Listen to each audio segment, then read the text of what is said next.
Assalamualaikum warahmatullahi wabarakatuh. Waalaikumsalam. Perkenalkan, nama saya Janab Sapitri dari kelas 12 IPA 1. Di sini saya akan menampilkan beberapa gambar yang akan saya presentasikan.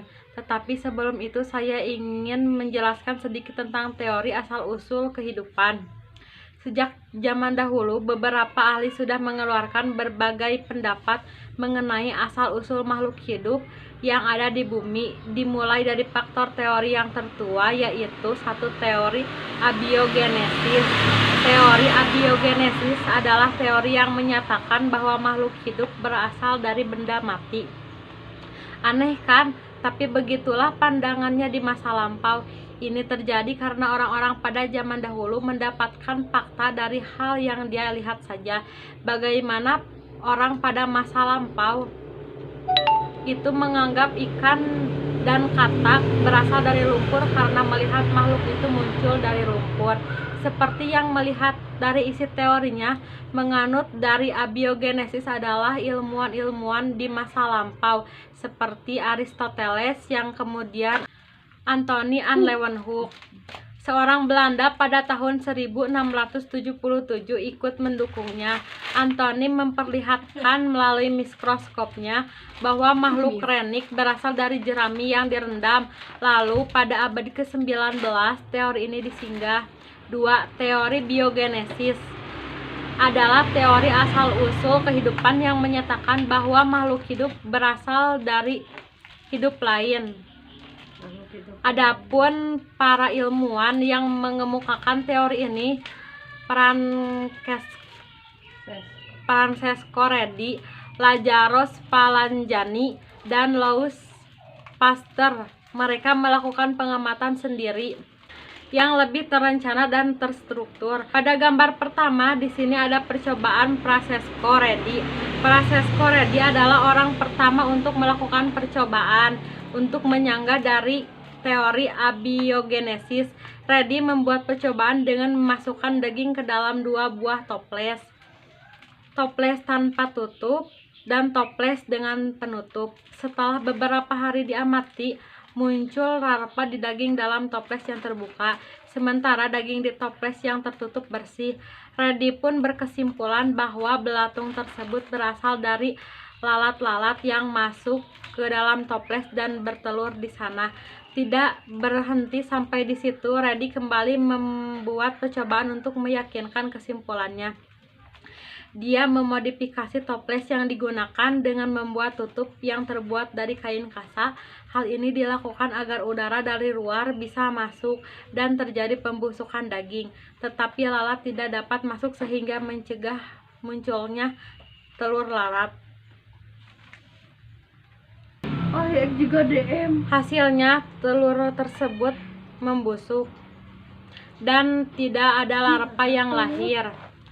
Pada gambar kedua, yaitu Louis Pasteur, meskipun sudah dilakukan penelitian oleh Redi dan Spallanzani, teori abiogenesis tetap berdiri. Para pendukungnya menyangkal kesimpulan yang dibuat oleh Spallanzani dan mengatakan bahwa mikroorganisme tidak tumbuh karena tidak ada udara. Menurut mereka, udara dibutuhkan untuk menyokong kehidupan. Sampai akhirnya Louis Pasteur, ahli biokimia kebangsaan Prancis, berhasil menyimpulkan percobaan Spallanzani sekaligus mematahkan teori abiogenesis. Pasteur modifikasi salah satu wadah yang digunakan Spallanzani dengan wadah labu berleher panjang. Untuk apa? Leher panjang ini berguna sebagai indikator yang memberitahukan bahwa masih ada hubungan antara labu dan udara di luar, atau masih ada oksigen untuk mikroorganisme hidup. Lalu bagaimana hasilnya? Setelah dipanaskan dan didiamkan beberapa hari, ternyata air kaldu yang ditempatkan di labu berleher panjang tetap jernih, tetapi di bagian ujung lehernya muncul banyak debu dan kotoran.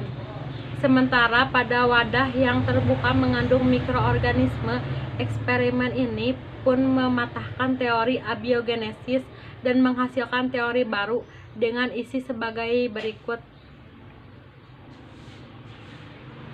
1. Omnipipum ex Opo, semua makhluk hidup berasal dari telur.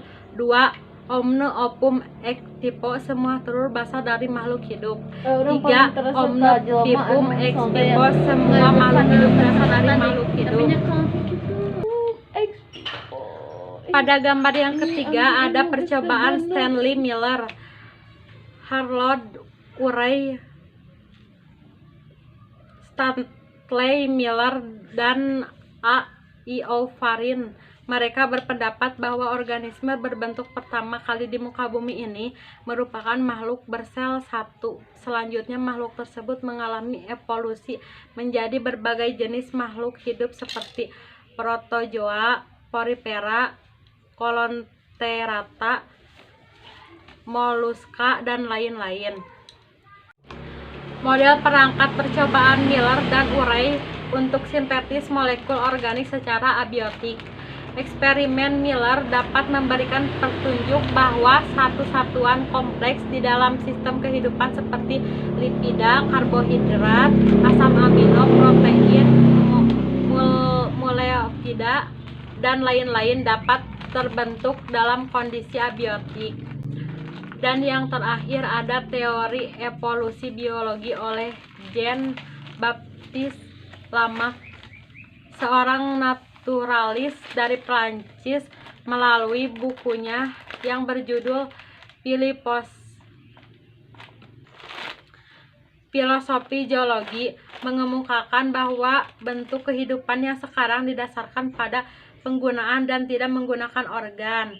Teori ini dikemukakan oleh Lamarck 50 tahun sebelum munculnya 50 tahun sebelum munculnya teori Darwin. Meski kemudian Darwin lebih populer, tetapi Lamarck memiliki peran besar dalam perkembangan ilmu pengetahuan.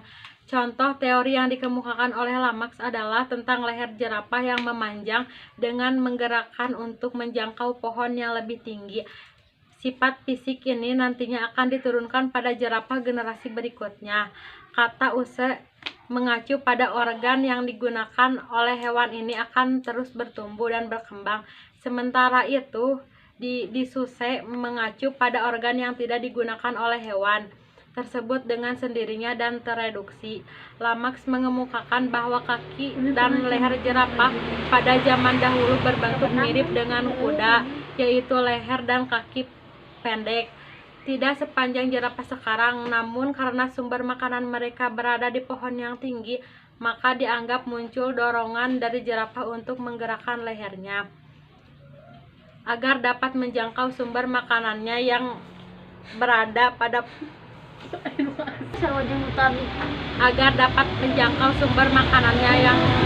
dalam pohon yang tinggi. Dorongan internal inilah yang menyebabkan leher jerapah menjadi panjang selama masa hidupnya.